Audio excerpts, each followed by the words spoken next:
গোলমাল করি, কিন্তু মক্কার দুর্ধর্ষ কাফেরেরা এই 4 মাস আসলে তারা যুদ্ধ বিগ্রহ বন্ধ করে দিত। তবে তাদের সুবিধার্থে তারা আবার মাসকে আগা পিছা করত। আল্লাহ পাক বলছেন ইন্নামান নাসিউ জিয়াদাতুন ফিল কুফর। এই রজব মাসকে এদিকে ওদিকে ঠেলে ওরা মানে নিজেদের সুবিধা মতো রজব মাস এই বছরে এত নম্বর মাস রজব বলে গণ্য হবে। আবু মুদ্রিকা ফুকাইম কালাম মাস তাদের এক লিডার ছিল মক্কায়, তারা বছরের শুরুতেই এই ঘোষণা দিয়ে দিত। সম্মানিত উপস্থিতি, আল্লাহ পাক তাই বলছেন ইন্নামান নাসিউ জিয়াদাতুন ফিল কুফর। এই যে আগা পিছা করে দেওয়া, এটা হলো কুফুরের মধ্যে একটা ভয়ানক অতিরিক্ত কুফুরি কাজ। আমরা দেখে থাকি রমাদান মাস আসলে আমাদের কিছু ভাইয়েরা ফজরের সালাতের টাইম আগায় দেয়। যেই রমাদান মাস চলে যায় আবার ফজরের টাইম কি হয়ে যায়, ওই আগের মতোই হয়ে যায়। আমি ঢাকার শহরে দাঁড়িয়ে ঘোষণা দিয়েছি, ঢাকার শহরে প্রায় 6,000 বা তারও বেশি মসজিদ আছে। শুধু ঢাকার শহরে 6,000-এর অধিক মসজিদের শহর বলা হয় ঢাকাকে। তা আমি ঘোষণা দিয়েছি ঢাকাতে যত মসজিদ আছে এই মসজিদগুলাতে রমাজান চলে গেলে যেই আজান হয় ফজরের, এই আজান শুনে যদি কেউ সাহারি ধরে একটা লোকেরও সিয়াম হবে না। কেন হবে না? ওই রমাজান মাসে সঠিক টাইমে আজান দেয়, আর রমাজান যে চলে যায় তখন আজান শুরু হয়। এই জন্য একজন আরাবিয়ান আলেম বলছিলেন যে বাংলাদেশের লোকেরা সারাদিন আজান দেয়, সারাদিন আজান বাংলাদেশে হতে থাকে। আমরাও সকালে দেখতে পাই, আমি ইফতার করার সময় বসে থাকি, মার কাজের আজানটা যখন হবে তখন আমি ইফতার করব, আর মার কাজের আজানটা যখন শুরু হবে তখন সাহারি বন্ধ করে দেব, কারণ আশেপাশের কোনো আজান আমার বিশ্বাস হয় না। টাইম হওয়ার আগেও কোথা থেকে যেন আজান ভেসে আসে। এরা আবার কারা? মানে এরা আহলে হাদিস, তবে একটু জবরদস্ত আহলে হাদিস। টাইম হওয়ার আগেই আজান দিয়ে দেয়। জি না, টাইম হওয়ার আগে আজান দেওয়া যাবে না। আবার টাইম হয়ে গেলে বিলম্ব করলে, এই যে আজানের অপেক্ষায় যে লোক সাহারি করলো, তো রমাদান মাসে আপনি আজান দিলেন 40 মিনিট আগে, রমাদান চলে যাওয়ার পরে আবার 40 মিনিট পরে আজান দিলেন, এই 40 মিনিট ধরে যারা খাদ্য খাইলো তারা কি? তে আচরণ তো সেই মক্কার কাফেরদের মতো, যে নিজেদের সুবিধা মতো রজব মাসকে আগা পিছা করত। ওই জন্য হাদিসে রাসূলুল্লাহ সাল্লাল্লাহু আলাইহি সাল্লাম বলছেন ওয়ারাজাবু মুজার গোত্রের লোকেরা যেই রজব মানে সেই মুজার গোত্রের লোকদের রজব হারাম মাসের অন্তর্ভুক্ত। আর কুরাইশরা যে নির্ধারণ করে, এই নির্ধারণ করাটা এটা কুফরি কাজ। সম্মানিত উপস্থিতি, এই মহরম মাসেই রয়েছে গুরুত্বপূর্ণ একটি বিষয়, তা হলো আশুরা। আশুরাটা হলো মহরম মাসের 10 তারিখকে আশুরা বলা হয়। মহরম মাসের 10 তারিখ আমাদের করণীয় হলো, প্রথম করণীয় হলো হারাম মাস হিসাবে মহরম মাসকে সম্মান করা। আর দ্বিতীয় করণীয় হলো এই আশুরা মাসের 10 তারিখে, মহরম মাসের তারিখে সিয়াম পালন করা। মহরম মাসের 10 তারিখে সিয়াম পালন করলে 1 বছরের গুনাহ, সগীরা গুনাহ 1 বছরের ক্ষমা হয়ে যায়। বিগত 1 বছরের সগীরা গুনাহ ক্ষমা হয়ে যায়। রমাদান মাস ফরজ হওয়ার আগ পর্যন্ত এই মহরমের সিয়াম ফরজ ছিল। রমাদান মাস পার হয়ে যাওয়ার পরে, ফরজ হয়ে যাওয়ার পরে এই মহরমকে নফল হিসাবে গণ্য করা হয়েছে। রাসূলুল্লাহ সাল্লাল্লাহু আলাইহি সাল্লামের সাহাবায়ে কেরামগণ এই মহরম মাসে আশুরার সিয়াম পালন করতেন, বাচ্চাদেরকে আশুরার সিয়াম পালন করাবার জন্য উদ্বুদ্ধ করতেন। বাচ্চারা যখন ক্ষুধা লেগে কান্না করত তখন তুলা দিয়ে তাদেরকে খেলনা বানিয়ে দিতেন এবং খেলায় লাগাই দিতেন, তারা খেলায় মশগুল থাকতো। এমতো অবস্থায় সূর্য ডুবে যেত, তারা সিয়াম পালন করতেন। এইভাবে বাচ্চাদেরকে সিয়াম পালনে অভ্যস্ত করাতেন। মুহররম মাসের আরেকটি গুরুত্বপূর্ণ বিষয়, সেটা হলো নাজাতে মুসা আলাইহিস সালাতু ওয়াস সালামকে আল্লাহ পাক নাজাত দিয়েছিলেন এই দিনে। আউযু বিল্লাহি মিনাশ শাইতানির রাজিম। ওয়াইয ফারাকনা বিকুমুল বাহরা ফাআনজাইনাকুম ওয়া আগরাকনা আলা ফিরআউন ওয়া আনতুম তানজুরুন। আল্লাহ পাক বলছেন, এই আল্লাহু আকবার বলা হবে না, এটা আল্লাহু আকবার বলাটা হলো মিশরীয় বেদাত। এরা মিশরের ওই ভণ্ডকারীরাই বেদাত আবিষ্কার করেছে। আল্লাহ, হ্যাঁ, কেরাতের মাঝে মাঝে আল্লাহ।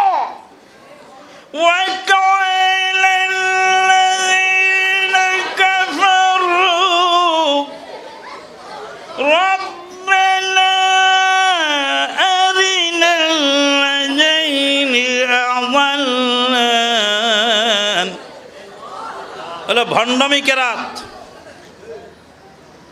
আল্লাহ পাক বলছেন ওয়ারাত্তিলিল কুরআনা তারতিলা। আরে চোখ মুখ লাল করে দমবদ্ধ করে চোখ উল্টে গেল, 3-4 আয়াত একসঙ্গে তেলাওয়াত করলেন, এর মধ্যে ফজিলতটা কি?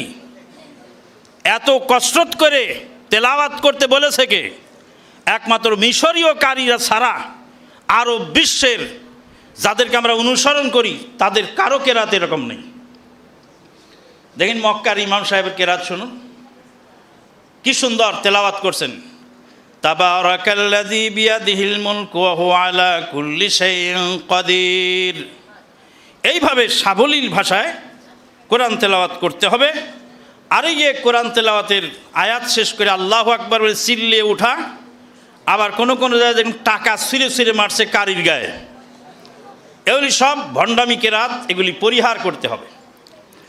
সম্মানিত উপস্থিতি, বলছিলাম আল্লাহ পাক বলছেন যখন তোমাদের জন্য সাগরকে বিদীর্ণ করে দিলাম, ওয়াইজ ফারাকনা বিকুমুল বাহরা।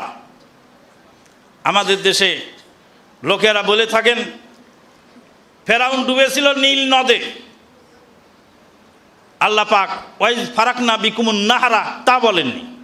আল্লাহ কি বলেছেন? ওয়াইজ ফারাকনা বিকুমুল বাহার মানে কি? সাগর না নদী? সাগর, সমুদ্র। ওয়াইজ ফারাকনা বিকুমুল বাহরা, তার মানে মুসা আলাইহিস সালাম পার হয়েছিলেন, লোহিত সাগর পাড়ি দিয়েছিলেন।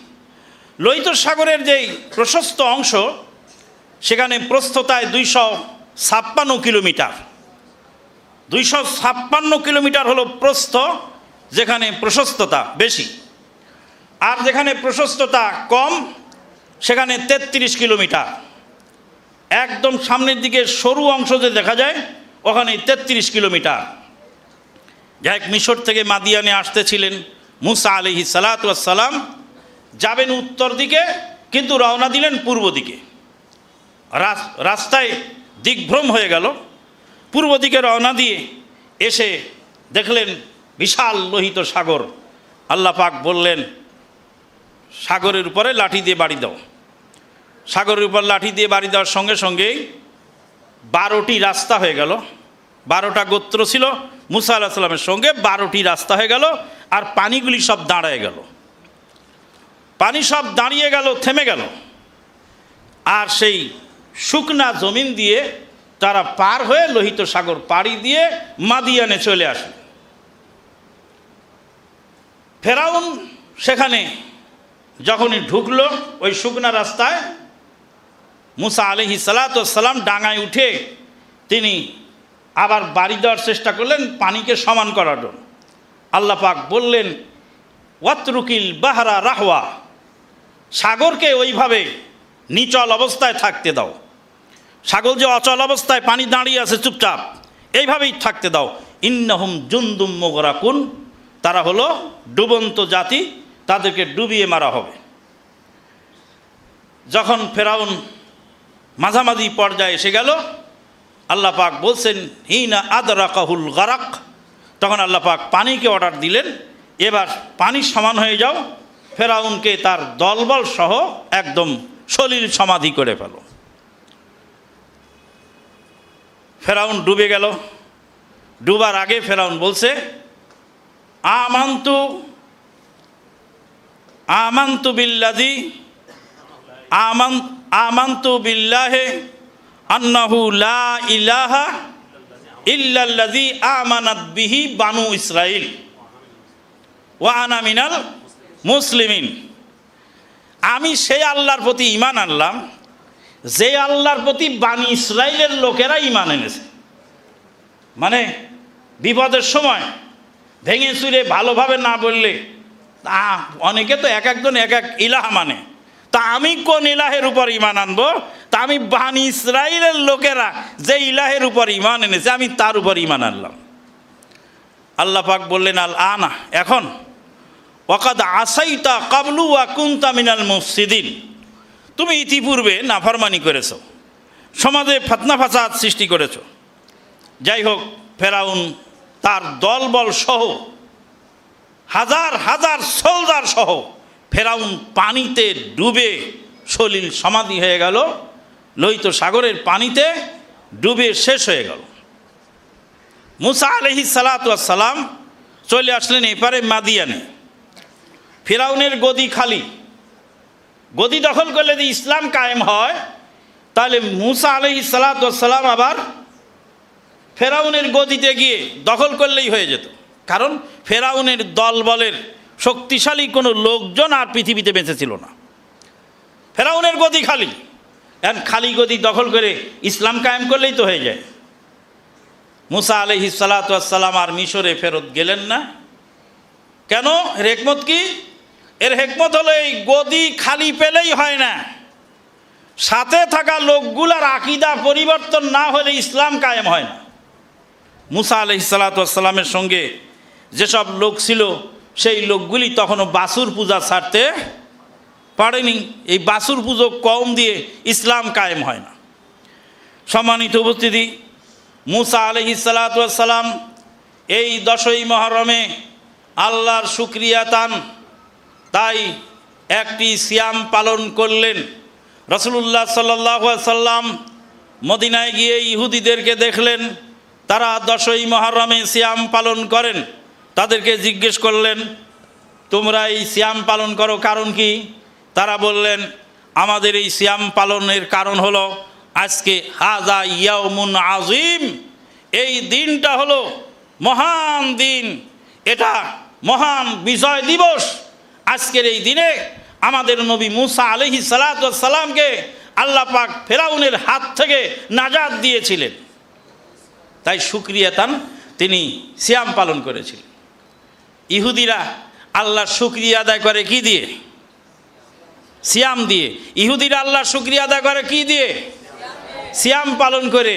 আর আমাদের দেশের 1.5 টাকার চেয়ারম্যান, 12 আনার মেম্বার, এই 12 আনার মেম্বার আর 1.5 টাকার চেয়ারম্যান ভোটে জয়যুক্ত হওয়ার পরে ঢোল তবলা বাঁশি কাঁসি তারপরে ব্যান্ড পার্টি নিয়ে রাস্তার মধ্যে নর্তন কুর্দন করে সে চেয়ারম্যানই পাশ করেছে থেকে শুকরিয়া জানায়। ওই জন্য ডক্টর আল্লামা ইকবাল বলেছেন, ওয়াজাহ মে হম তো নাসারা তামাদ্দুন মে হুনুদ, এইসে মুসলিমকে তুঝে শর্মায় ইহুদ। তুমি এমন জাতের মুসলমান, তোমাকে দেখে ইহুদি নাসারারাও লজ্জা পায়, ভয় পায়। ইহুদি নাসারা লজ্জা পায়।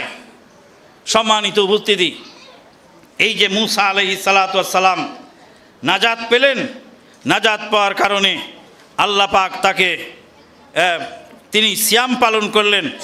নবী সাল্লাল্লাহু আলাইহি ওয়াসাল্লাম তিনি বললেন যে আমিও সিয়াম পালন করব, যেহেতু মুসা আলাইহিস সালাতু ওয়াস সালাম আমার ভাই, আমি সিয়াম পালন করব।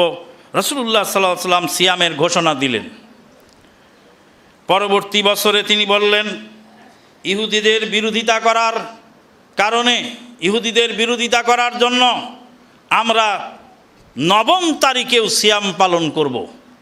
তাহলে আশুরার সিয়াম দুইটি, 9 তারিখ এবং 10 তারিখ। এটা হলো আশুরার সিয়াম।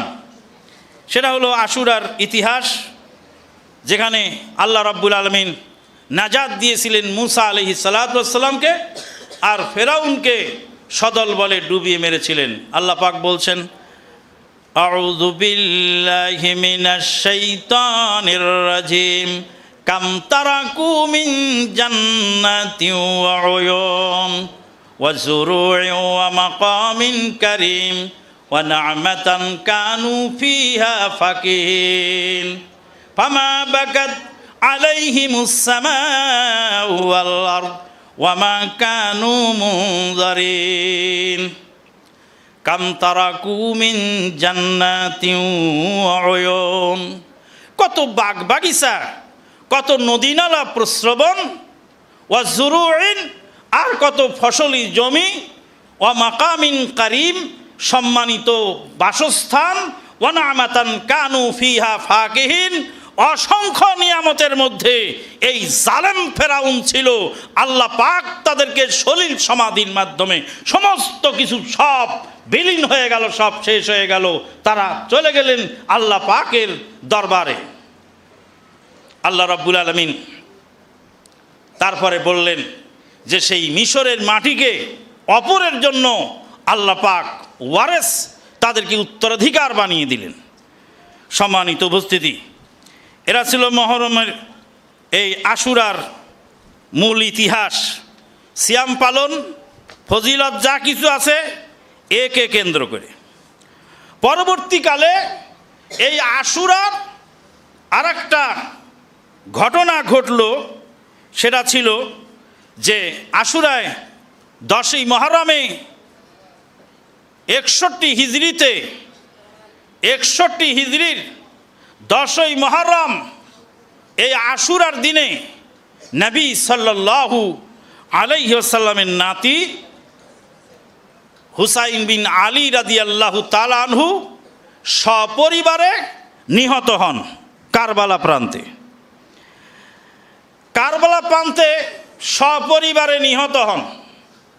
এই নিহত যে হয়েছিলেন, শাহাদত বরণ যে করেছিলেন তিনি সপরিবারে, তার এই শাহাদত বরণের পিছনে এই মূল দায়ী ছিল শিয়া সম্প্রদায়। শিয়ারা আগেই বলেছি এটা হলো ইসলামের ভিতরে ক্যান্সার।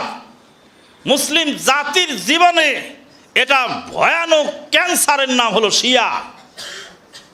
এই শিয়ারা তারা নবী সাল্লাল্লাহু আলাইহি সাল্লামের নাতি হুসাইন রাদিয়াল্লাহু তাআলা আনহুকে ডেকেছিলেন যে আসুন, আপনি ইরাকে আসুন, কারবালায় আসুন, আপনি কুফায় আসুন, এসে আপনার হাতে আমরা বায়াত করব, আপনাকে আমরা খলিফা বানাবো। ইয়াজিদ বিন মুয়াবিয়া তদানীন্তনকালের মুসলিম জাহানের খলিফা ছিলেন Yazid bin Muawiya. Yazid bin মুয়াবিয়ার হাতে আমরা বায়াত করি নাই, আমরা আপনার হাতে বায়াত করব, আপনি আসুন। অসংখ্য চিঠি পাঠালেন ইমাম হুসাইন রাদিয়াল্লাহু তাআলা আনহু। তিনি সেটাকে ঘটনাটা কি চেক করার জন্য তার চাচাতো ভাই মুসলিম বিন আকিলকে পাঠালেন। মুসলিম বিন আকিলকে তারা হত্যা করল, আর মুসলিম বিন আকিলের নামে এটা বানামাট চিঠি লেখে আবার পাঠিয়ে দিল যে হ্যাঁ পরিস্থিতি ভালো আছে, আপনি চলে আসুন। ইমাম হুসাইন রাদিয়াল্লাহু তাআলা আনহু যখন যাচ্ছেন জিলহাজ মাসের শেষের দিকে কুফার উদ্দেশ্যে, তখন আব্দুল্লাহ বিন আব্বাস রাদিয়াল্লাহু তাআলা আনহু, আব্দুল্লাহ বিন ওমর রাদিয়াল্লাহু তাআলা আনহু সহ জলিলুল কাদার সাহাবী, অসংখ্য সাহাবী তখনও জীবিত আছেন। আব্দুল্লাহ বিন আব্বাস রাদিয়াল্লাহু তাআলা আনহু তিনি ইমাম হুসাইন রাদিয়াল্লাহু তাআলা আনহুর ঘোড়ার লাগাম ধরে জিজ্ঞেস করলেন, আয়না তুরিদু ইয়া ইবনা ফাতেমা, হে ফাতেমার মেয়ে ছেলে, তুমি যাচ্ছ কোথায়? তিনি বললেন, ইলাল ইরাকে ওয়াশিয়াতি, আমরা ইরাকে যাচ্ছি, আমরা ইরাকে যাচ্ছি, আমাদের সমস্ত ওখানে আমাদের ভক্ত অনুরক্ত আছে, তাদের কাছে যাচ্ছি। আব্দুল্লাহ বিন আব্বাস রাদিয়াল্লাহু তাআলা আনহু বললেন, ইলা হাউলাইল কওমিল্লাযিনা কাতালু আবাকা ওয়া তাআনু আখাকা, ওই সমস্ত বেঈমান কওমের কাছে আপনি যাচ্ছেন যারা আপনার বাবাকে হত্যা করেছে। আলী রাদিয়াল্লাহু তাআলা আনহুকে তারাই হত্যা করেছে। তো আপনার বাবাকে তারা হত্যা করেছে, আপনার ভাইকে তারা আঘাত এনেছে, তাদের কাছে আপনি যাবেন না, যাওয়া ঠিক হবে না। সাহাবায়ে কেরামগণ বাধা দিলেন। আমাদের দেশের এক শ্রেণীর লোকেরা শিয়াদের ইতিহাস পড়ে ইতিহাস বিভ্রান্ত হয়ে তারা বলে থাকেন হক বাতিলের লড়াই এই কারবালার লড়াই। কারবালার লড়াই হক বাতিলের লড়াই ছিল না, এটা ছিল ইজতিহাদি বিষয়। আর শিয়াদের প্ররোচনা এবং ধোঁকা। হক বাতিলের লড়াই ছিল না, তার প্রমাণ হলো তিনটি। কয়টি? এক নাম্বার প্রমাণ হলো ইমাম হুসাইন রাদিয়াল্লাহু তাআলা আনহু যখন যাচ্ছেন তখন সাহাবায়ে কেরামগণ তার সঙ্গে শরিক না হয়ে তাকে বাধা দিলেন। তাহলে একজন লোক হক প্রতিষ্ঠা করতে যাচ্ছেন, বাতিলকে দমন করতে যাচ্ছেন, আর সাহাবিগণ বাধা দিচ্ছেন, তো সাহাবিরা কি বাতিলের পক্ষে? নাউজুবিল্লাহ মিন যালিক। এটা হলো এক নাম্বার প্রমাণ।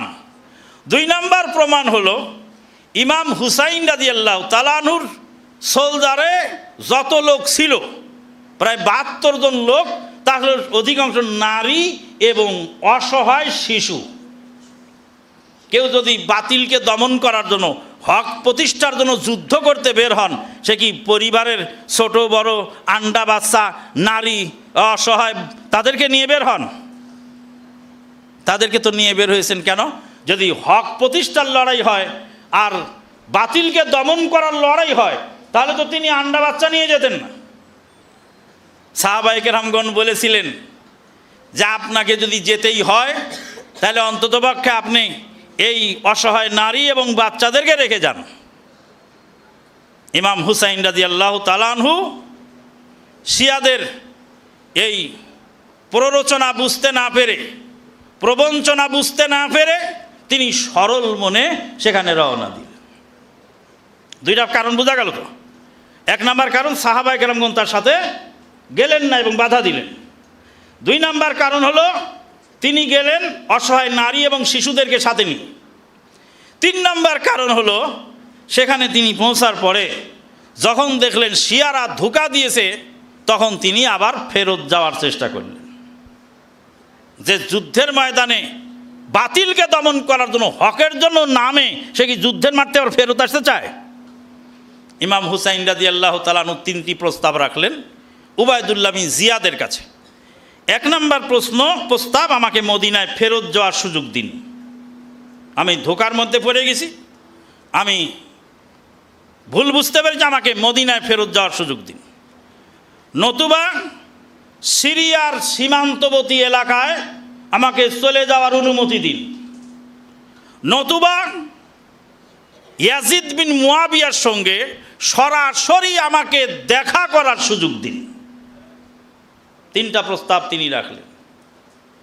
ইমাম হুসাইন রাদিয়াল্লাহু তাআলা আনহু তিনিও জানতেন যে ইয়াজিদ বিন মুয়াবিয়া তাকে যা খারাপ বলা হয় এত খারাপ তিনি না, তার সঙ্গে সরাসরি দেখা করলে অবশ্যই একটা ভালো সুরাহা পাওয়া যাবে। কিন্তু এই জালেম উবাইদুল্লাহ বিন জিয়াদ সে তার কোনো প্রস্তাবকেই মানলেন না, সব প্রস্তাব নাকচ করে বলেন হয় আত্মসমর্পণ করো, না যুদ্ধের জন্য প্রস্তুত হও। যখন ইমাম হুসাইন রাদিয়াল্লাহু তাআলা আনহুকে সপরিবারে কারবালা প্রান্তে শহীদ করা হচ্ছে, তখন এই বেঈমান শিয়ারা ঘরের দরজা কপাট বন্ধ করে তারা বসে তামাশা দেখছিল, তারা একটাও সামনে আগায় আসেনি। এরা বেঈমান, এরা ইহুদিদের পোষ্যপুত্র, এরা ইহুদিদের পাঁচাটা গোলাম, এরা মুসলমান জাতির জন্য ক্যান্সার। কয়েকদিন আগে ঢাকা ইউনিভার্সিটিতে একটা অনুষ্ঠান হয়ে গেল। তার নাম গাদিরে খুম। গাদিরে খুম উদযাপন করল। গাদিরে খুম উদযাপন করছে ঢাকা ইউনিভার্সিটিতে। এই শিয়াদের চক্রান্ত ইউনিভার্সিটির এই কোমলমতি ছাত্রদের ভিতরেও মগজ ধুলাই করে আস্তে আস্তে ঢুকানো হচ্ছে। গাদিরে খুম উদযাপনের মাধ্যমে তারা প্রমাণ করতে চাইল যে এই তিনজন খলিফা তারা কেউ নন, খেলাফতের দায়িত্ব ছিল আলী রাদিয়াল্লাহু তাআলা আনহু। সম্মানিত উপস্থিতি, আলী রাদিয়াল্লাহু তাআলা আনহু খেলাফতের দায়িত্বপ্রাপ্ত।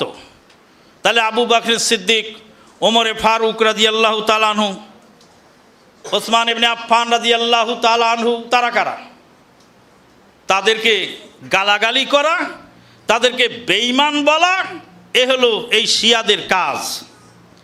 শিয়ারা সাহাবীদেরকে গালাগালি করে, সাহাবীদেরকে গালাগালি করে। শুধু তাই নয়,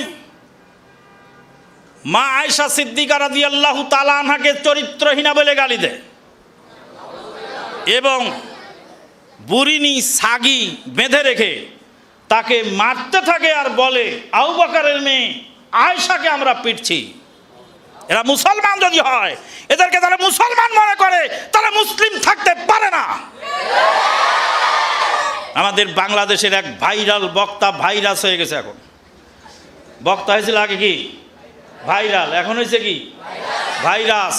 এই মিথ্যাবাদী বক্তা সে বলেছিল শিয়ারা আমাদের ভাই, সুন্নিরা আমাদের ভাই, যত মুসলমান আছে সব আমাদের ভাই। বলে আল্লাহর নবীর স্ত্রীকে চরিত্রহীনা বলে যারা গালি দেয় তারা তোমার মতো বেহুদার ভাই হতে পারে, আমাদের ভাই নয়। ওই জন্য পাকিস্তানিরা বলে শিয়া কাফের, কাফের কাফের, শিয়া কাফের, জোনা মানে অভি কাফের, কাফের কাফের, কাদিয়ানি কাফের, জোনা মানে অভি কাফের। পাকিস্তানিদের স্লোগান কাফের কাফের, কাদিয়ানি কাফের, জো না মানে অভি কাফের। কাদিয়ানিকে যে কাফের মনে করে না সেও কাফের, শিয়াকে যে কাফের মনে করে না সেও কাফের। তবে শিয়াদের সব শিয়া সমান নয়, শিয়াদের 12টা স্তর আছে। সবচেয়ে আকরাব ইলাল হক যারা, তাদেরকে বলা জাইদিয়া। আর যারা আকরাব ইলাল বাতিল, বাতিলের কাছাকাছি, তারা হলো ইসনা আশারিয়া। তো যাই হোক, এসব শিয়াদের আকীদা সাহাবীদেরকে গালিগালাজ করা। রাসূলুল্লাহ সাল্লাল্লাহু আলাইহি সাল্লাম বলেন লা তাসুব্বু আসহাবি ওয়াল্লাযী নাফসি বিয়াদিহি লাউ আনফাকা আহাদুকুম মিসলা উহুদিন যাহাবা মা বালাগা মুদ্দা আহাদিহিম ওয়ালা নাসিফাহু। তোমরা আমার সাহাবীদেরকে গালি দিও না। জেনে রাখো হে আমার উম্মতেরা, তোমাদের পরবর্তীতে যারা আসবে তাদের মধ্যেকার কেউ যদি উহুদ পাহাড় পরিমাণ স্বর্ণ আল্লাহর রাস্তায় দান করে, রাসূলুল্লাহ সাল্লাল্লাহু আলাইহি সাল্লামের সাহাবীদের এক মুদ খাদ্যদ্রব্য, এক মুদ বলা হয় এক অঞ্জলি, দুই অঞ্জলি খাদ্যকে বলা হয় এক মুদ। মা বালাগা মুদ্দা হাদিহিম ওয়ালা নাসিফাহু, তাদের এক মুদ খাদ্যের সমতুল্য অথবা এক মুদের অর্ধেক, আধা মুদ খাদ্যের সমতুল্য দান করে সাহাবীগণ যত নেকি পেয়েছেন, পরবর্তীতে যারা আসবে উহুদ পাহাড় পরিমাণ স্বর্ণ দান করেও সেই পরিমাণ নেকি পাবে না। সম্মানিত উপস্থিতি, মাননীয় দর্শক শ্রোতা দূরেও কাছে যারা আমাদের এই আলোচনা শুনছেন, তারা মনোযোগ দিয়ে শোনেন। শিয়াদের কর্মকাণ্ডের মধ্যে ইমাম হুসাইন রাদিয়াল্লাহু তাআলা মৃত্যুবার্ষিকী পালন করা। আরে বেটা, হাই হোসেন করিস তো হাই আবু বকর বলিস না কেন? উম্মতের শ্রেষ্ঠ ব্যক্তি তো আবু বকর সিদ্দিক। হুসাইন রাদিয়াল্লাহু তাআলাকে আমি ভালোবাসি, কিন্তু সিদ্দিক আকবরের চেয়ে বেশি ভালোবাসি না। আল্লাহর নবী বলছেন উম্মতের শ্রেষ্ঠ ব্যক্তিকে আবু বকর সিদ্দিক, তারপরে ওমরে ফারুক রাদিয়াল্লাহু তাআলা। আবু বকর সিদ্দিক রাদিয়াল্লাহু তাআলা ইন্তেকাল করেছেন, ফারুকে আজম শহীদ হয়েছেন, ওসমান ইবনে আফফান রাদিয়াল্লাহু তাআলা শহীদ হয়েছেন। তো ওসমান রাদিয়াল্লাহু তাআলা যেদিন শহীদ হয়েছে সেদিন রাস্তায় রাস্তায় দাঁড়িয়ে এ কথা বলে হাই উসমান, হাই উসমান, হাই উমর, হাই ওমর। অসংখ্য সাহাবী, হায় হামজা, হায় হামজা, হায় মুসাব বিন উমায়ের, হায় মুসাব বিন উমায়ের, এসব সাহাবীদের নামে মাতম করো না। তাহলে তোমার মতলবটা কি? মতলবটা হলো নবীর পরিবারের প্রতি বেশি ভালোবাসা দেখিয়ে মুসলিম জাতিকে বিভ্রান্ত করা। জেনে রাখা ভালো, 3 দিনের বেশি শোক পালন করা যায় না। এই জন্য মৃত্যুবার্ষিকী আমরা পালন করি না। স্বামী যদি মারা যায়, স্ত্রী 4 মাস 10 দিন শোক পালন করবে, এটা শরীয়তের বিধান। 2 নাম্বার, মাতম করা। 3 নাম্বার, মরসিয়া গাওয়া, শোক মরসিয়া যেটা গায়, শোক গাঁথা। 4 নাম্বার হলো তাজিয়া, এই যে কবর নিয়ে রাস্তায় রাস্তায় ঘুরে বেড়ায়, ইমানকে লস্কর, হায় হোসেন, হায় হোসেন, আরও সব গান আমরা ছোটকালে শুনতাম। ওরে যারে জোড়া কবুতর মা ফাতেমা কান্দে কয়, আজ বুঝি কারবালার আগুন লেগেছে মোর কলিজায়। আল্লাহ বলেন, ও জিবরিল বাতাস করো ফাতেমার গায়ে, পুত্র শোকে জ্বলছে আগুন, বাতাসে কি ঠান্ডা হয়। কত বড় শয়তানি এই গানের মধ্যে। উড়ে যারে জোড়া কবুতর মা ফাতেমা কান্দে কয়, আজ বুঝি কারবালার আগুন লেগেছে মোর কলিজায়। ফাতেমা রাদিয়াল্লাহু তাআলা আনহা ইন্তেকাল করলেন 11 হিজরিতে, আর এই ঘটনা ঘটছে কারবালার কত হিজরি? 61 হিজরি। কত বছর পরে? 50 বছর পরে ফাতেমা রাদিয়াল্লাহু তাআলা আনহার ছেলে ইমাম হুসাইন রাদিয়াল্লাহু কারবালার ময়দানে শহীদ হলো। না মা ফাতেমা কান্দে কয়, তো মা ফাতেমা কাঁদলেন। প্রথম তো ফাতেমা রাদিয়াল্লাহু তাআলা আনহা তো আমাদের মা নন, ফাতেমার মা হলেন মা খাদিজা, আল্লাহর নবীর স্ত্রী আমাদের মা। আল্লাহর নবীর মেয়ে তো আমাদের মা নন, আল্লাহর নবীর স্ত্রী আমাদের কি মা। তো আল্লাহর নবীর মেয়ে কি আমাদের মা? তো মা ফাতেমা কোত্থেকে এলো? শিয়ারা আলী রাদিয়াল্লাহু তাআলাকে নবী মানে, এই জন্য তাদের নবীর স্ত্রীকে ফাতেমা রাদিয়াল্লাহু তাআলা আনহা। ওই জন্য ওরা শিয়ারা ফাতেমা রাদিয়াল্লাহু তাআলা আনহাকে মা ফাতেমা বলে। তা আমরা ওখান থেকে এই ভেজাল সিলেবাস শিখে আমরাও মা ফাতেমা বলে যাচ্ছি। মা ফাতেমা কান্দে কয়, আজ বুঝি কারবালার আগুন লেগেছে মোর কলিজায়। আল্লাহ বলেন, ও জিবরিল বাতাস করো ফাতেমার গায়ে, পুত্র শোকে জ্বলছে আগুন, বাতাসে কি ঠান্ডা হয়? নাউজুবিল্লাহ। আল্লাহ পাক জিবরিল আমিনকে পাঠালেন, ফাতেমাকে বাতাস করে শান্ত করো। তো ফাতেমাকে বাতাস করে শান্ত করার জন্য জিবরিল আমিনকে পাঠালেন। তো মালাকুল মউতকে নিষেধ করে দিলেই তো হতো যে ফাতেমার বেটার জান কবজ করিস না। তার মানে আল্লাহ এক ফেরেশতারে পাঠালেন জান কবজ করতে, আর আরেক ফেরেশতারে পাঠালেন কি করতে? নাউজুবিল্লাহ মিন যালিক। এটা আল্লাহর উপরে অপবাদ। তুমি হাকিম হইয়া হুকুম করো, পুলিশ হইয়া ধরো, সর্প হইয়া দংশন করো, উজা হইয়া ঝাড়ো। এই যে শয়তানি কথা, এই শয়তানি কথাই এখানে প্রকাশ পাচ্ছে। সম্মানিত উপস্থিতি,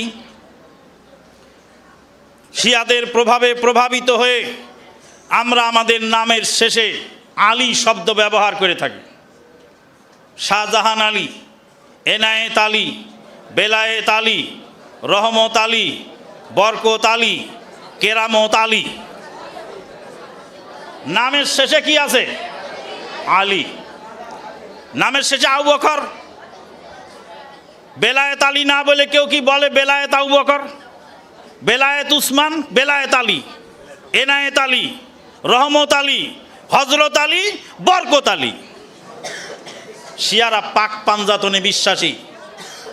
পাক পাঞ্জাতন, পাক মানে পবিত্র, পাঞ্জা মানে 5, তন মানে ব্যক্তি, 5 জন পবিত্র ব্যক্তি। মুহাম্মদুর রাসূলুল্লাহ সাল্লাল্লাহু আলাইহি সাল্লাম, আলী রাদিয়াল্লাহু তাআলা আনহু, ফাতেমা রাদিয়াল্লাহু তাআলা আনহা, হাসান রাদিয়াল্লাহু তাআলা আনহু, হুসাইন রাদিয়াল্লাহু তাআলা। এরা হলো পাক পাঞ্জাতন।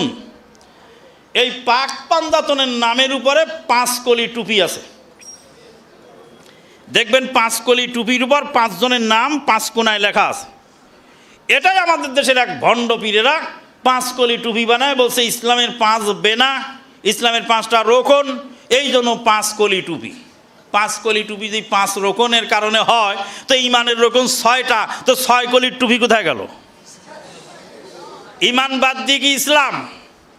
ইসলামের 5 রোকন আর ইমানের কয় রোকন? 11। দুইটা মিলে কত হলো?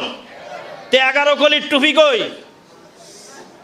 ইসলামের 5 রোকন কি সবার জন্য প্রযোজ্য? হজ আর জাকাত এরা ধনীর জন্য, তবে এটা ধনীর জন্য 5 কলি বানা আর গরিবের জন্য 3 কলি বানা, তা বানাস না কে? সব ভণ্ডামি জাতির সামনে উন্মোচিত হয়েছে। আলহামদুলিল্লাহ। সম্মানিত উপস্থিতি, সাহাবায়ে কেরামদেরকে, তাবি নিজামকে গালিগালাজ করা, বিভিন্ন অনুষ্ঠান পালন করা, কারবালার ঘটনাকে হক বাতিলের লড়াই মনে করা, হুসাইনের মাথা পৃথিবীর 6টি দেশে প্রেরণ করা হয়েছে, এই সমস্ত আকীদা পোষণ করা, এগুলি সব শিয়াদের থেকে এসেছে। শিয়ারা যেমন কথা কথা ইয়া আলী, আমরা অনেক সময় ভারী কোনো জিনিস উঠানোর সময় বলি ইয়া আলী, তারা ইয়া আলী, আলীকে তারা ইলাহ হিসাবে মানে, যার ফলে এক শ্রেণী শিয়া এবং খারেজি যারা আলী রাদিয়াল্লাহু তাআলা আনহুকে ইলাহ হিসাবে মানে, যার ফলশ্রুতিতে ভারী কোনো জিনিস উঠাতে হলে ইয়া আল্লাহ না বলি ইয়া আলী। তারপরে তুফাজ্জল হুসাইন, মুফাজ্জল হুসাইন, কামরুল হুসাইন, শামসুল হুসাইন, আবুল হুসাইন, এই যে হুসাইন নাম, আবার আছে হাসান, সজল হাসান, কাজল হাসান, কামরুল হাসান, শামসুল হাসান, এই যে নামের সঙ্গে আলী, হাসান আর হুসাইন, এগুলি শিয়া থেকে আসছে, সেখান থেকেই আমরা এগুলি ব্যবহার করছি। সম্মানিত উপস্থিতি, শিয়াদের সেই চক্রান্ত থেকে আমাদেরকে সজাগ থাকতে হবে। আমাদের একটা প্রশ্ন আসছে, প্রশ্নটা হলো যে ইরানের নারীদেরকে হিজাব নিয়ন্ত্রণে নৈতিকতা পুলিশ 2022 সালের সেপ্টেম্বরে একজন মহিলাকে আটক করেছিল হিজাব না পরার কারণে। মহিলাটি মারা যায়, পুলিশি নিয়ন্ত্রণে মারা যায়। তারপরে আন্দোলন শুরু হয়েছিল 2000 সেপ্টেম্বর থেকে এবছরের শুরু পর্যন্ত। সেই আন্দোলনের মুখে নৈতিকতা পুলিশ অফ ছিল, তারপরে আবার নতুন করে নৈতিকতা পুলিশ আবার তাদের কার্যক্রম চালাচ্ছে। প্রায় 20,000 লোককে তারা পর্দাহীনভাবে চলার কারণে আটক করেছে। এখন প্রশ্ন হলো, কেউ যদি পর্দা না করে তাহলে এই রাষ্ট্রের কি দায়িত্ব জোর করে তাকে পর্দা পরানো? এটা হলো প্রশ্ন। এই প্রশ্নের উত্তর হলো, কেউ যদি বাড়ির মধ্যে, ঘরের মধ্যে, নিজস্ব এলাকায়, নিজস্ব আঙ্গিনায় ল্যাংটা হয়ে থাকে, উলঙ্গ হয়ে ঘুরে ফেরে, সেটা তার পার্সোনাল ব্যাপার। কেউ যদি বাড়ির মধ্যে ল্যাংটা হয়ে শুয়ে থাকে, সরকারের দায়িত্ব নাই সেখানে সিসিটিভি ক্যামেরা লাগানো বা সরকারের গোয়েন্দা তার বাড়ির ভিতরে দিয়ে তাকে শাসন করা। কিন্তু রাস্তায় বের হতে হলে অবশ্যই শালীন পোশাক পরে বের হতে হবে, অবশ্যই পর্দা নিয়ে বের হতে হবে। বেপর্দায় রাস্তায় বের হয়ে পরিবেশ নষ্ট করার অধিকার কারণে তারা যদিও শিয়া, কিন্তু তাদের এই কাজটা ইসলাম সমর্থন করে, কাজেই তার যেটুকু ভালো বা সমর্থনযোগ্য সেটুকু আমরা সমর্থন করব, সমস্যা নেই ইনশাআল্লাহ। আর একটা প্রশ্ন আছে, সৌদি আরবের সাথে বাংলাদেশে ঈদ পালন বিস্তারিত বলবেন। এ তো অনেক পুরাতন কথা। শায়েখ আব্দুর রাজ্জাক বিন ইউসুফ সাহেবকে দিনাজপুরে একটা প্রশ্ন দিয়েছিল, দিয়ে বলছে যে ফরজ সালাতের পরে সম্মিলিত মোনাজাত কি সুন্নত না বেদাত? তো আব্দুর রাজ্জাক বিন ইউসুফ সাহেব বলছে যাবে ফরজ সালাতের পরে সম্মিলিত মোনাজাত বেদাত। এটা আমাদের দেশের আহলে হাদিসরাও জানে, হানফিরাও জানে, হিন্দুরাও জানে। বলছে আমাদের দেশের হিন্দুরাও জানে ফরজ সালাতের পরে সম্মিলিত মোনাজাত বেদাত। কেন জানে? বলে এটা নিয়ে মারামারি গোলমাল করতে করতে করতে করতে এখন আমাদের দেশের হিন্দুরাও জেনেছে যে ফরজ সালাতের পরে সম্মিলিত মোনাজাত বেদাত। যে আমি ওই প্রশ্নের উত্তর ওইভাবে বলতে চাই যে সৌদি আরবের সাথে ঈদ পালন, সৌদি আরবের সাথে ঈদ পালনে তো অনেক পুরাতন সাবজেক্ট। কামারুজ্জামান বিন আব্দুল বারি, জামালপুর বেলোটিয়া কামেল মাদ্রাসার হেড মুহাদ্দিস, তার লেখা বই, এখন বর্তমান ভাইস প্রিন্সিপাল, জামালপুর বেলোটিয়া কামেল মাদ্রাসার ভাইস প্রিন্সিপাল এবং জামালপুর দক্ষিণ জেলা আন্দোলনের সেক্রেটারি জেনারেল আমাদের দিনী ভাই কামারুজ্জামান বিন আব্দুল বারি, ওনার লেখা বই সারা বিশ্বে একই দিনে ঈদ ও সিয়াম পালনকারীদের ভ্রান্তিবিলাস, এই ভ্রান্তিবিলাস বইটা পড়বেন, দাঁত ভাঙা জবাব ওর মধ্যে দেওয়া আছে। লালু আর ভুলু কে কি বলেছে ওটা দেখার সময় নেই। মৌলিক কথা হলো, যারা সৌদি আরবের সাথে ঈদ পালন করতে চায় তাদের খোঁড়া যুক্তি কয়েকটা আছে। এক নাম্বার যুক্তি হলো, সৌদি আরবে বেলা ডোবে 3 ঘন্টা পরে আর বাংলাদেশে বেলা ডোবে 3 ঘন্টা আগে, তো এই 3 ঘন্টার জন্য কি একদিন বাতিল হয়ে যাবে? 3 ঘন্টা কম বেশ দিনের, 3 ঘন্টার জন্য একদিন বাতিল হয় কি করে? এটা একটা যুক্তি। এ যুক্তির জবাব হলো, আজকের বুধবার বেলা ডুবার 1 মিনিট আগে নওদাপাড়া গ্রামে একজন মহিলা একটি বাচ্চা প্রসব করেছেন। আজকের বুধবার বেলা ডুবার পরে নওদাপাড়া গ্রামে আর একজন মহিলা বাচ্চা প্রসব করেছেন। আকিকা এক বাচ্চা একটা বেলা ডুবার আগে বুধবারে আর একটা বেলা ডুবার পরে, আকিকা কি একদিনেই হবে? কেন? যিনি বেলা ডুবার আগে জন্ম নিয়েছেন তিনি বুধবার পেয়েছেন, দিনটা পেয়ে গেছেন, তার জন্মদিন বুধ, বৃহস্পতি, শুক্র, শনি, রবি, সোম, মঙ্গল, মঙ্গলবারে তার আকিকা হবে। আর যিনি বেলা ডুবার 1 মিনিট পরে জন্ম নিলেন, বুধবারের দিনটা উনি পার করে তারপরে জন্ম নিলেন মঙ্গলবারের রাতে, সরি এখন বৃহস্পতিবার রাত চলছে, তাহলে তার গণনা শুরু হবে কি বার দিয়ে? বৃহস্পতিবার, তার আকিকা হবে বুধবার। এবার বলেন 3 মিনিট আগে পরে জন্ম নেওয়ার কারণে আকিকা একদিন আগে পরে গেল কেন? জিলহজ মাসের 13 তারিখ, জিলহজ মাসের 13 তারিখ বেলা ডুবার আগ পর্যন্ত কুরবানির লাস্ট টাইম। চিটাগাং বেলা ডুবে গেছে, জিলহজ মাসের 13 তারিখ শেষ, 14 তারিখের রাত শুরু হয়ে গেছে। চিটাগাংয়ের মানুষের কুরবানি ওই বৎসরে আর জায়েজ নাই। চাঁপাই নবাবগঞ্জের বেলা তখন আরো 10-12 মিনিট বা কত মিনিট বাকি আছে। চাঁপাই নবাবগঞ্জেও 13 তারিখ, আর চিটাগাংয়েও কি ছিল 13 তারিখ। ওর ওখানে আগে বেলা ডুবার কারণে 13 তারিখ আগে শেষ হয়ে গেল, ওর কুরবানি ওই বৎসরে শেষ হয়ে গেল। আর যার বেলা এখনো ডোবে নাই, সেই বেলা ডুবার আগে একটা ছাগল বিসমিল্লাহ আল্লাহু আকবার বলে কেটে ফেলতে পারলেই তার কুরবানিটা হয়ে গেল। তাহলে একটা বছরের কম বেশ হলো কয়েক মিনিটের কারণে। কাজে ইসলামী শরীয়ত টাইম অনুপাতে চালাতে হবে। 2 নাম্বার খোঁড়া যুক্তি হলো, কিয়ামত কয়দিনে হবে? কিয়ামত কয়দিনে হবে? আমাকে বহুবার প্রশ্ন করে কিয়ামত কয়দিনে হবে? বলে কিয়ামত তো কয়দিনে হবে সেটা তো পরের কথা,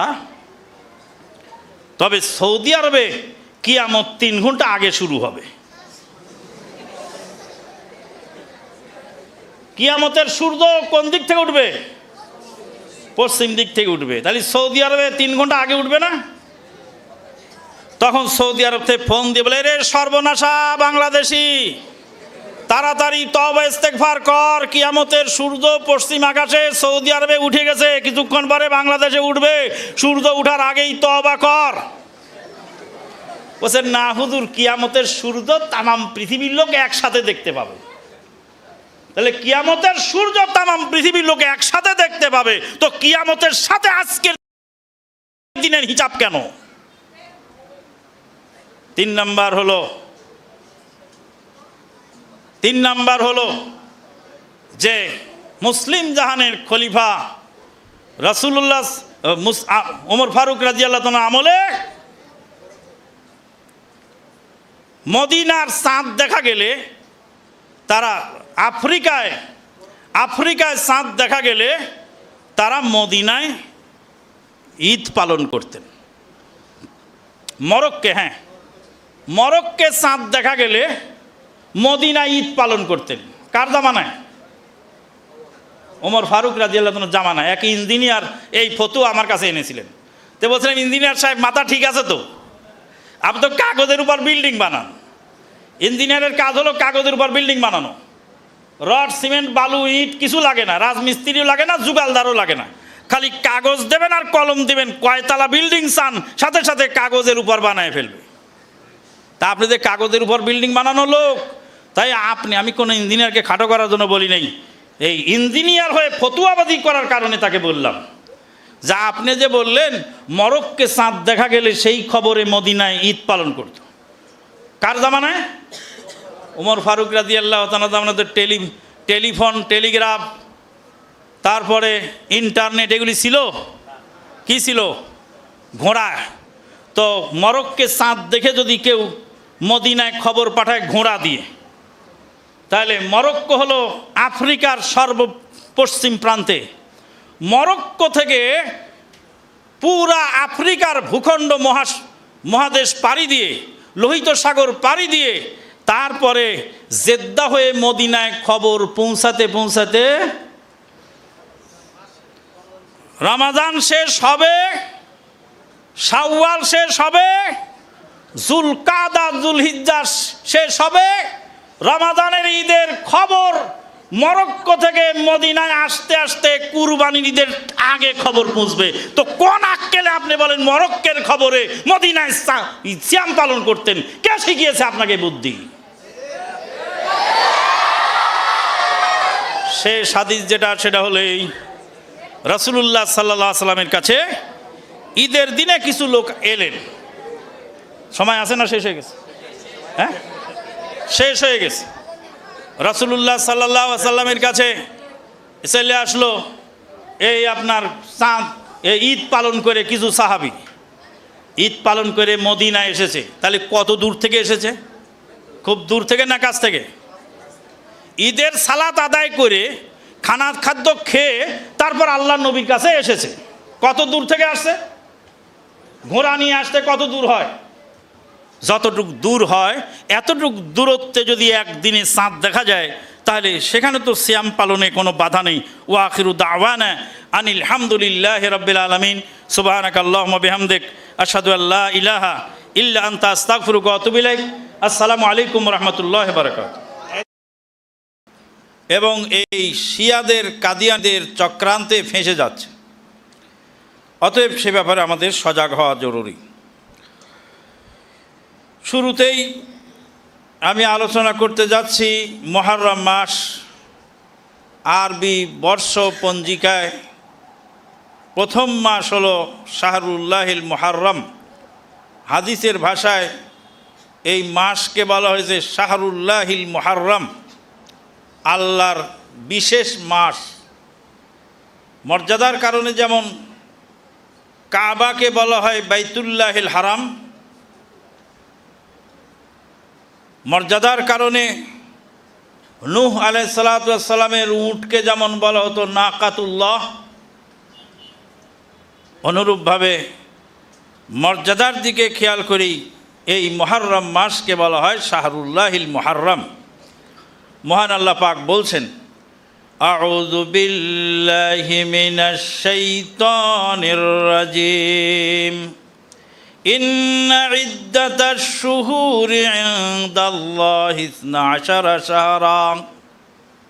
নিশ্চয় মাসসমূহের গণনা আল্লাহ পাকের নিকটে আসমান জমিন সৃষ্টি যখন করেছেন তখনই 12টি মাসে আল্লাহ পাক এই বর্ষ পরিক্রমাকে বিভক্ত করেছেন। জেনে রাখা ভালো যে এই পৃথিবীর দুইটি গতি আছে।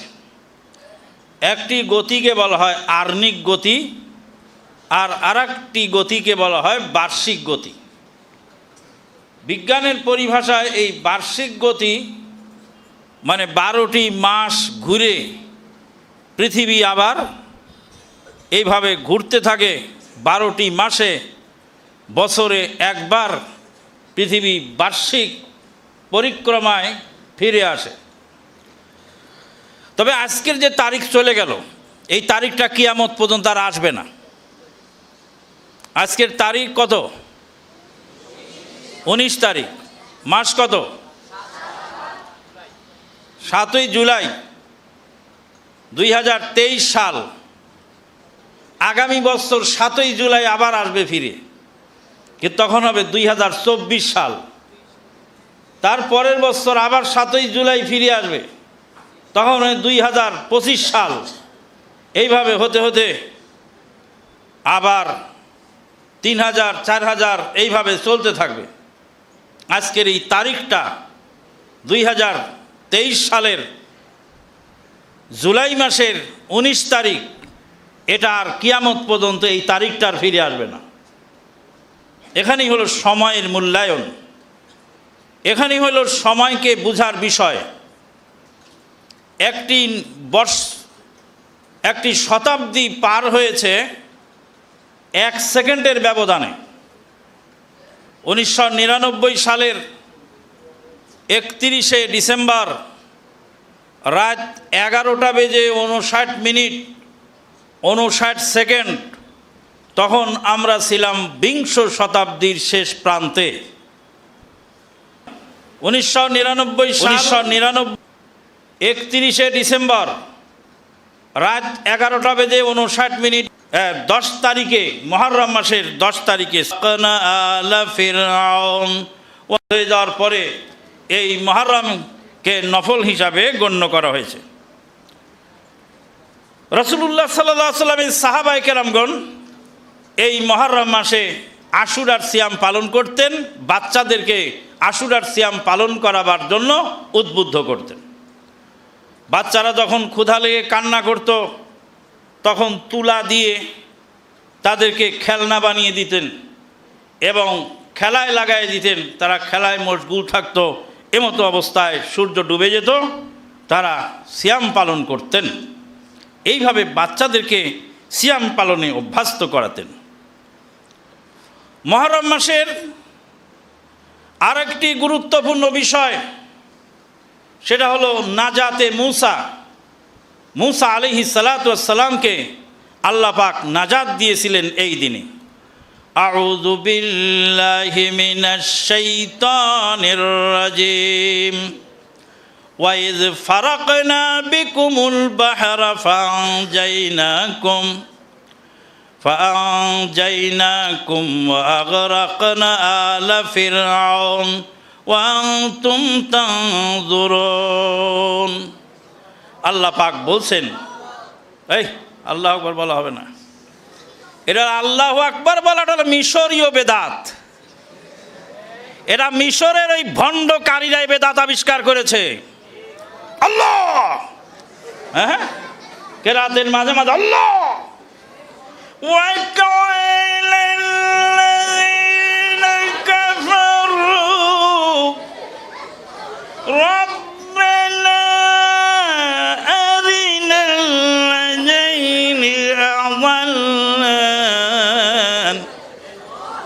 হলো ভণ্ডমি কেরাত।